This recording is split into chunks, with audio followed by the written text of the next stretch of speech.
Antes de começarmos o estudo sobre a verdadeira história do mundo, precisamos relembrar alguns temas muito importantes que aprendemos ainda na escola.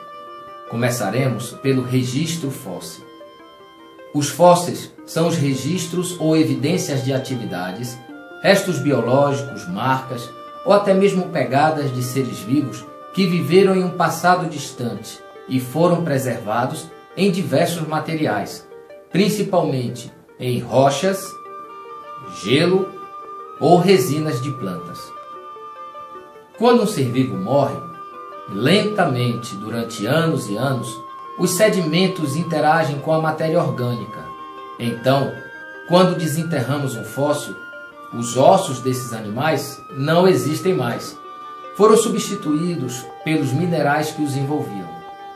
Por isso, chamamos este processo de mineralização.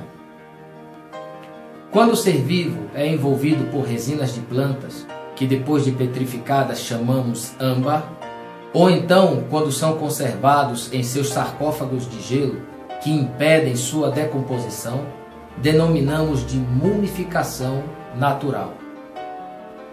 Tomando como base esses registros fósseis, a paleontologia é a ciência responsável pelo estudo dos seres vivos que habitavam o nosso planeta.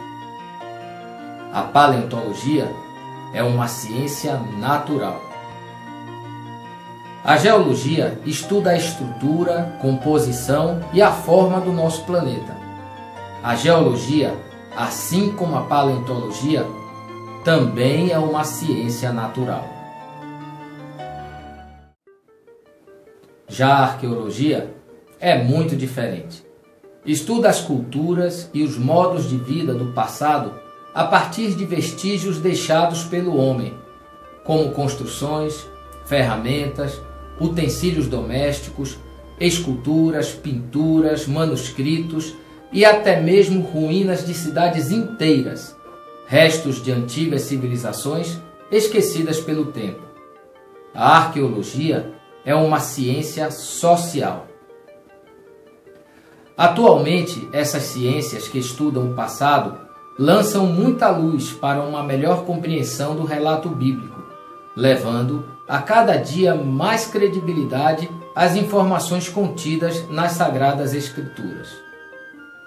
90% de todo o material arqueológico deixado pelas antigas civilizações está perdido ou nunca será encontrado. Devido a isso, pode ser que o relato bíblico nunca seja 100% confirmado pela arqueologia. Porém, é surpreendente afirmar que 100% de todos os achados arqueológicos relacionados com o relato bíblico, sim, comprovam sua veracidade.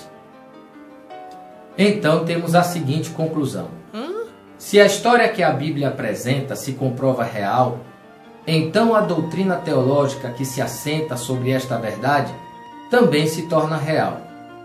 Com isso, tudo que demanda fé, todos os preceitos espirituais e de crença religiosa que paralelamente transcorrem com os relatos históricos, geográficos e sociológicos da Bíblia Sagrada, tornam-se cada vez mais consistentes e até mesmo, por que não dizer, lógico e racional. A paleontologia, a geologia e a arqueologia aportam valiosas evidências para que os cientistas formulem importantes teorias sobre o passado da Terra, dos seres vivos e do homem.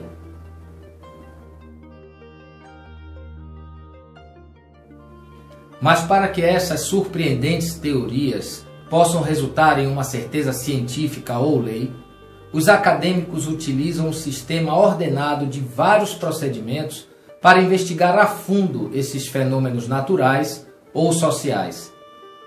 Estamos falando do método científico. Agora veremos todos os passos do método científico.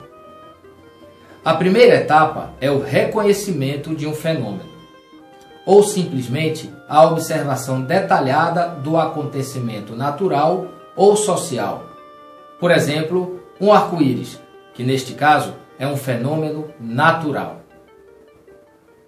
A investigação busca exaustivamente e analiticamente todos os fatores e elementos envolvidos quando aconteceu o fenômeno. A água da chuva, a luz do sol, o clima, a geografia, etc.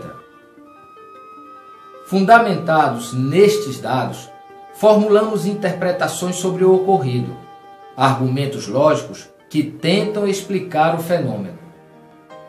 Surgem as hipóteses. Então começamos a busca por evidências que comprovem a veracidade dessas hipóteses. Se todas as evidências são harmônicas entre si e convergem para a mesma hipótese, então temos uma teoria. Para tornar-se uma verdade ou lei, a teoria tem que ser repetida em laboratório ou de nenhuma maneira ser contestada, ou então cair em descrédito lógico. No nosso exemplo, o arco-íris, então nada mais é que a difração da luz que pode ser repetida facilmente, utilizando-se apenas uma mangueira de água em um dia de sol.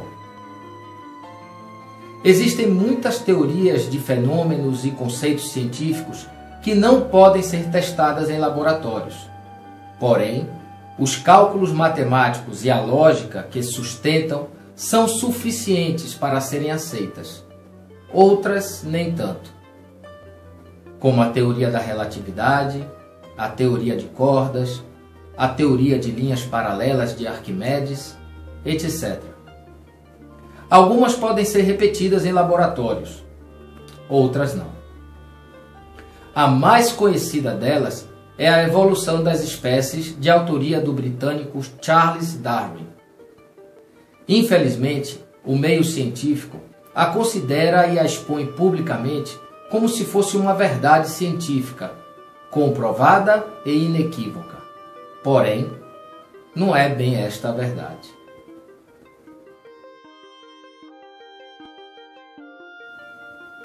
O fato de que, após 2 séculos de incessantes buscas, sem a descoberta de nenhum fóssil intermediário, faz com que a evolução das espécies de Charles Darwin seja desconsiderada como uma teoria. Não existem suficientes evidências nem sequer para ser considerada uma hipótese fundamentada em um raciocínio lógico. Veja bem, para cada fóssil de tiranossauro, triceratops, trilobita, samambaia, inseto ou qualquer outro desenterrado pelas pás dos paleontólogos, deveriam haver outros milhares de fósseis intermediários. Porém, não se encontra nada parecido como uma espécie em estado transitório. Todos são desenterrados perfeitos em sua complexidade e estruturalmente adaptados ao seu próprio metabolismo e ao meio em que viviam. Ao longo dos anos, foram criadas várias evidências sobre este elo perdido que comprovasse a evolução. Porém, todas já foram confirmadas que se tratavam de farsas ou meias-verdades. Vejam alguns exemplos. O apêndice, considerado como um órgão eliminado pela evolução. O quadro mostrando a similaridade embrionária. O gráfico mostrando a evolução dos cavalos. E os poucos restos do fóssil de um suposto hominídeo, carinhosamente chamado de Lucy. Tristemente, tudo não passava de invenções feitas para dissimular uma teoria que agoniza à base de definições vagas e sem estrutura. Porém, o mais impressionante foi a concepção especulativa sobre um fóssil de um peixe chamado selacanto. Você deve lembrar-se dele quando estudou biologia ainda no ginásio. Declarado extinto há 70 milhões de anos, era sem dúvida a prova da evolução entre os peixes e os répteis. Inventaram que ele respirava, que vivia na beira-mar, e até patas ainda em formação inventaram para o bichinho. Só que em 1938, Ele mesmo, o tal selacanto, este fóssil extinto há tantos milhões de anos, foi encontrado vivo, nadando feliz nas profundezas do Pacífico. E é claro, não tinha nenhum dos atributos falsamente inventados pelos tão respeitados cientistas.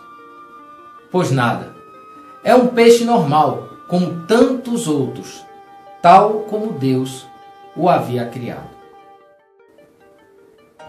Que vergonha para o mundo acadêmico. Mas o impressionante ainda está por vir. É que essas farsas ainda hoje podem ser encontradas pela internet ou nos livros escolares dos seus filhos. É uma situação constrangedora, não é mesmo?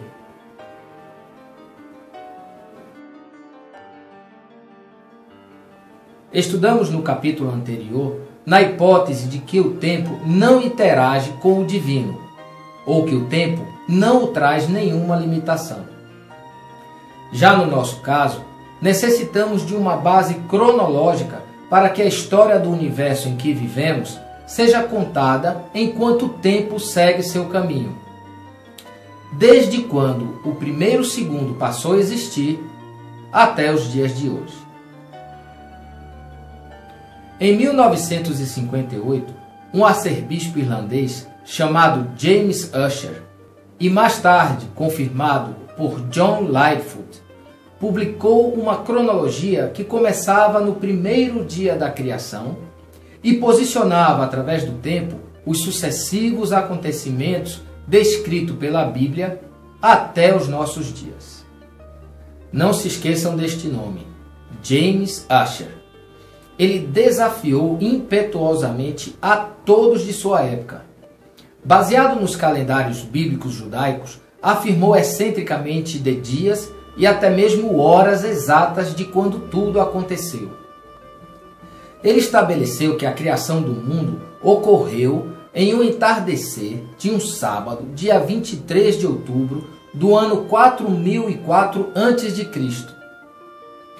O final do dilúvio universal, quando a Arca de Noé descansou sobre o Monte Ararat, foi numa manhã de quarta-feira do dia 5 de maio de 2348 a.C.